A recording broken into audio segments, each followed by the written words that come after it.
Popping, everybody? My name is Eden, and welcome back to the Retro Fashion Tarot channel. We are going for part 6, ladies and gentlemen, of the unboxing of the second half of the Greek gods and goddesses. Hope you all have been enjoying this little mini-series I've got going on here so far. We're nearing its conclusion. I've only got this many cards left. Don't know how many are in there. Could be upwards of 20, maybe even 30. I'm not even sure. Should go for 7 parts or 8? Heck. Maybe even 9, though I doubt it'll go that far. Well then, enough words from me. Let's start things off with a bang, shall we? Here we go. The Forge of Vulcan. No, guys, not those Vulcans. Hephaestus, or in his Roman form as he's shown here, Vulcan. Creation, fire, and skill. Now, Hephaestus in his Roman form wasn't much different from his Greek form because, well, blacksmithing is blacksmithing. I guess he was just a little bit more tidy and refined in his Roman form. Because in his Greek form, he was a bit of a messy worker. You know, he did things in his own unique style of doing them. I can't say there's a good or bad way of doing it, or right or wrong way of doing it, but he did things his own way. Hephaestus did things his own way. Vulcan, on the other hand, was a lot more refined. And let me tell you something. Pompeii, Hephaestus was having a nasty week. Really, really bad. Even gods can have bad weeks, guys.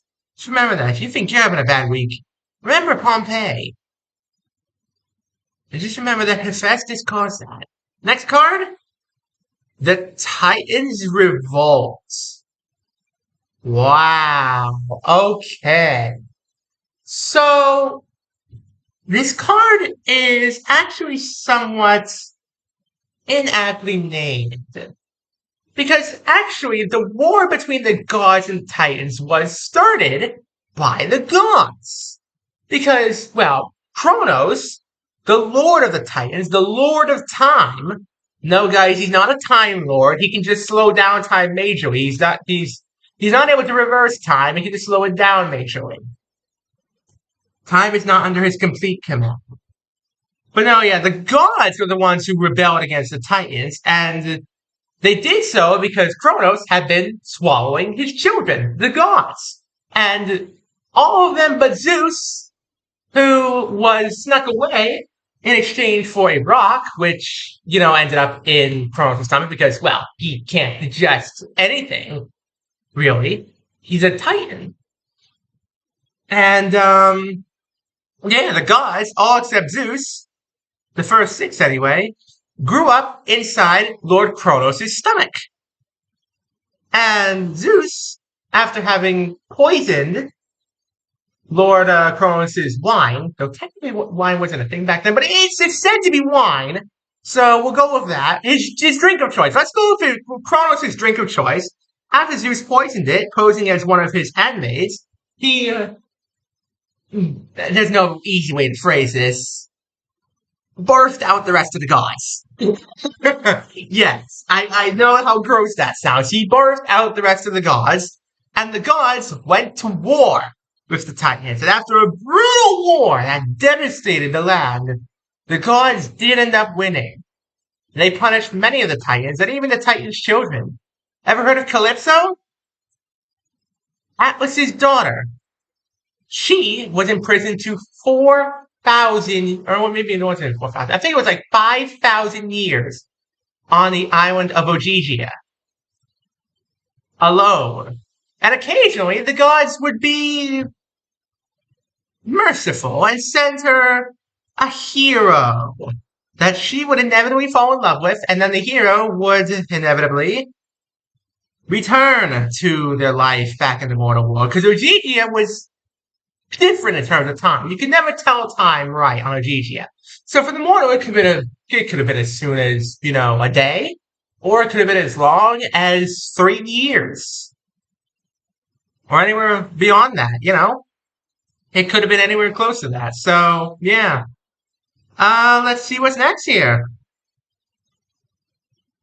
And Just so you know, guys, the Titan War was a longer story than that, but it'd be a long story. It'd be its own whole video to tell. So if you want to see that, make sure to leave a comment down below. Love to hear your thoughts. What's next here? The Argonaut's Voyage. Now, in the last video, part 5, I did discuss the Argonauts themselves, the voyage of 50 demigods.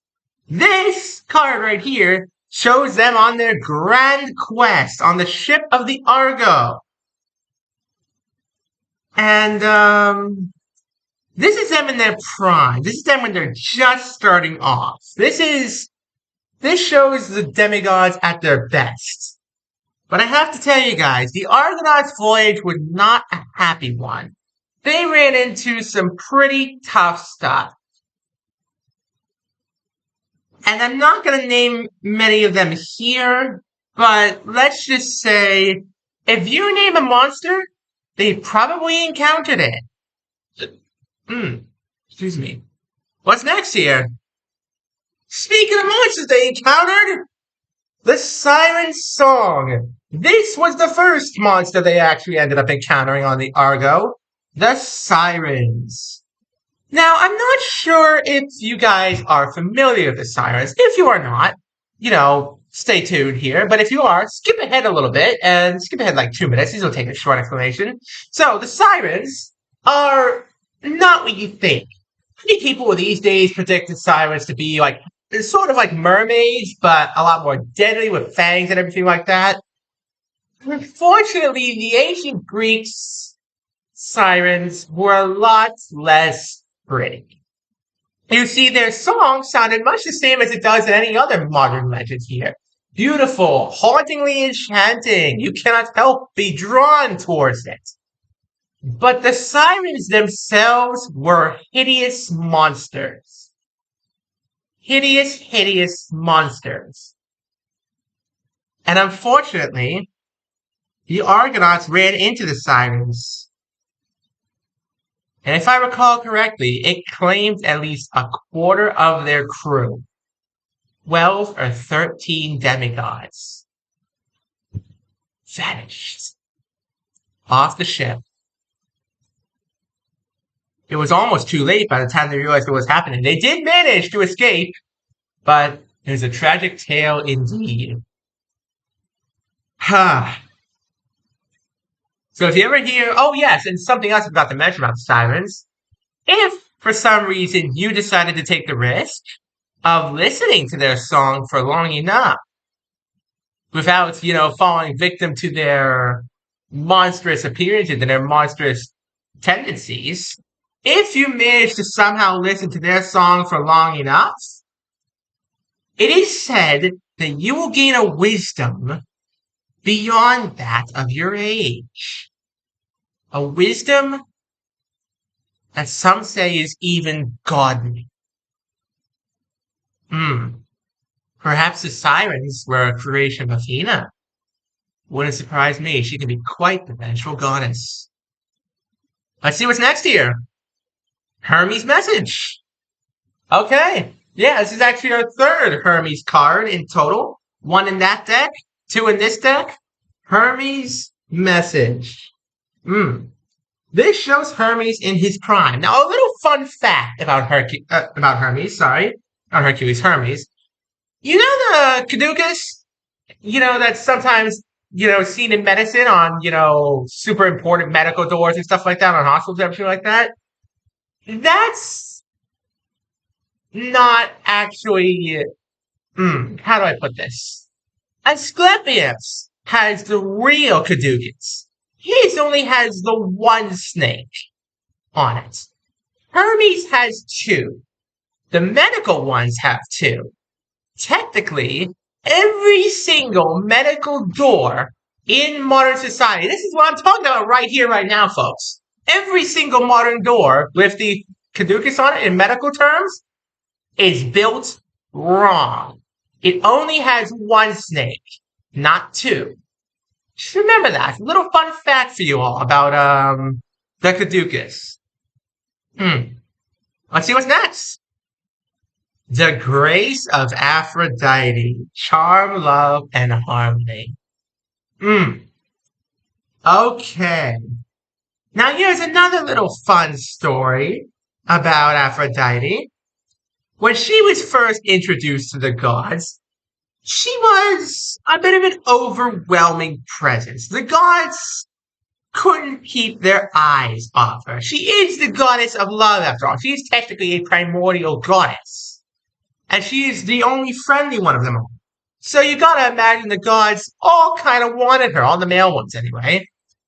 And it was decided amongst the council that Aphrodite had to be married off, lest she become abused, to put it mildly, by the other gods for her looks and her beauty. And so, through no decision of her own, mind you, Aphrodite could not overrule the judgment of the Olympians, she was married off to Hephaestus, god of forging. Now, Hephaestus isn't the nicest looking god.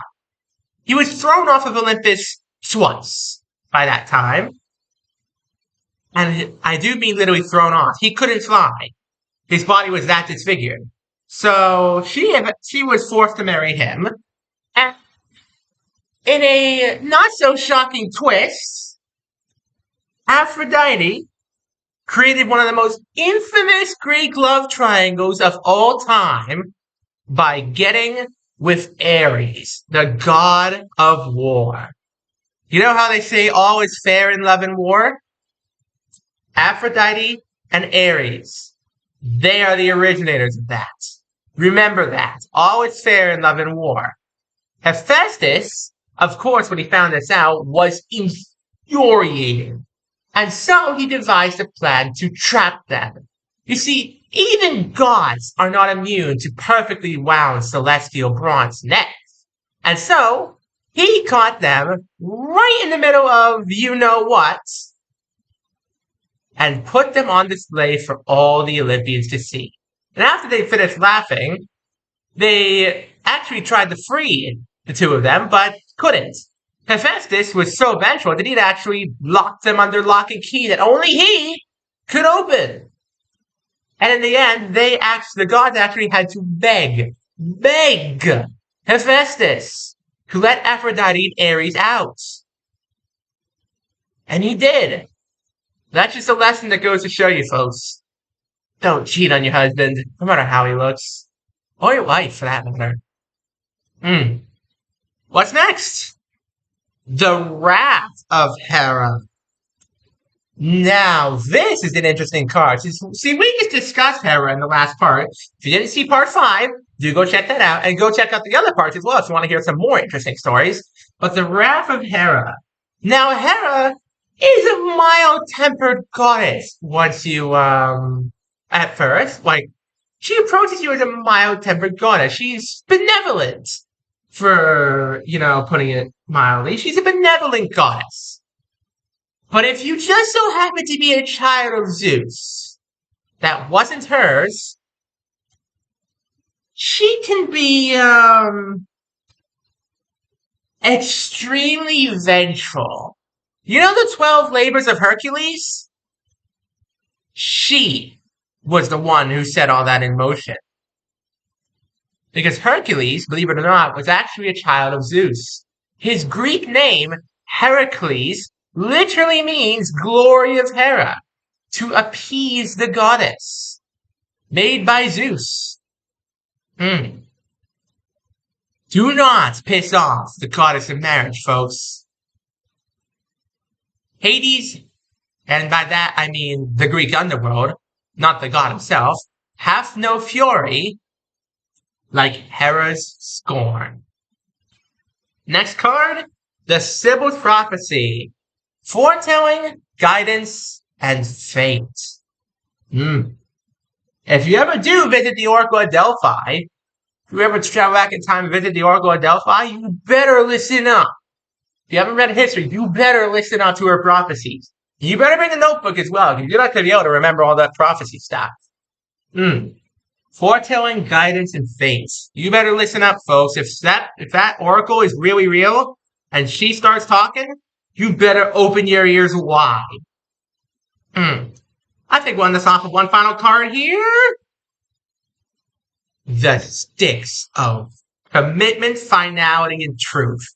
Well, ain't that true and real? Now, a little bit of backstory. The river Styx is the river of promises. And Styx herself is actually a goddess. There is a goddess named Styx, S-T-Y-X, not, Styx as in S-T-I-C-K-S. S-T-Y-X, the river Styx. There is a goddess Styx. And if you were to swear an oath in the ancient Greek mythos upon the river Styx, that oath was binding. That oath was set in stone. That is an oath sworn upon the river of a goddess herself. If you were to break that oath, even if you are a god, there will be consequences. There will be serious consequences for breaking an oath upon the river Styx. That's why the oath is so serious. Because if you were to take an oath upon the river Styx in ancient Greek mythos, that's how somebody knew you were serious. That's how you knew the situation was dire.